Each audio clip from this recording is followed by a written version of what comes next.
So how to add a camera shake effect in After Effects. So let's open After Effects, and now we're gonna have to go here in Effects and search for wiggle. Now just drag and drop this onto your video.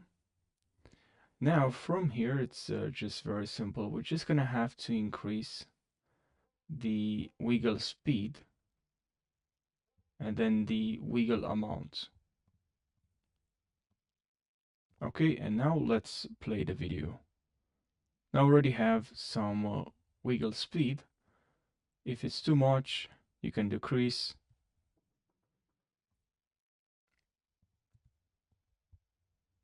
If you want to add some motion blur to your shake effect, what you're gonna need to do here is just to toggle switches, and now just enable this right here.